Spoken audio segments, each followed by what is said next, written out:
साजने ओइ साजने भन्न राजने। तैँले 10 नम्बरको न्युमेरिकल गरिस्? गरेको छैन हौ मैले त। तैँले गरिस्? मैले गरेको भए तँलाई सोध्थे त साले। बात त सही है। के हुँदैछ त्यहाँ? केही भएको छैन मिस। केही भयो भने म तपाईलाई भनिहाल्छु नि। तपाईँ आरामले बस्नुस् के मिस। म त भन्छु तपाईँ 2 घण्टासम्म मस्तले सुत्नुस्। त्यति जेलसम्म हामी हल्ला नगरी गर्छौं।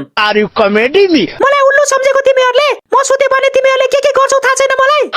आमा कसम मिस, हामी तपाईलाई केही गर्दिनौं। हो तपाईँ राम्री हुनुहुन्छ, तर मिसलाई गलत नजरले हेर्ने बानी छैन हाम्रो। त्यो भनेको होइन के? म सुते भने तिमीहरू एकअर्काको सारासार गर्छौ भनेको। सारासार गर्नलाई त कसैले लेखेको हुनु पर्यो नि मिस। सबै उस्ता उस्तै छौं, कसको सार्नु खोइ। हो त्यही भएर भनेको जति आउँछ त्यति लेख अनि कपी बुझाएर जाऊ। मलाई त नाम र सिम्बल नम्बर मात्र लेख्न आउँछ मिस, जुन मैले लेखिसके। अब घर जाँदा हुन्छ त्यसो भए? हुँदैन, अघि नै भनेको होइन, पहिलो घन्टी भन्दा अगाडि कोही कहीँ जानु पाउँदैन भनेर। ल ल मिस, म लेख्ने प्रयास गर्छु ल। आएन भने सिकाइदिनु ल मिस। म पास भए भने तपाईलाई आइसक्रिम खुवाउँछु के। पर्दैन, म यहाँ तिमीहरूलाई सिकाउनु बसेको हो। जति आउँछ त्यति लेख्ने, आउँदैन भने चुप लागेर बस्ने। तेरो बाउले भन्थ्यौ।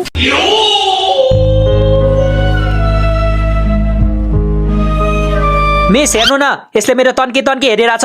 मिस हेर्नु न, तन्की तन्की हेर्दा पनि यसले छोपिरहेछ। तिमी अरूको नहेर त, तिम्रो कपी खोजिदिनु पर्ने हो। खोजिदिनु मिस, खोजिदिनु। यसले अघिदेखि मलाई डिस्टर्ब गरेको गरेछ।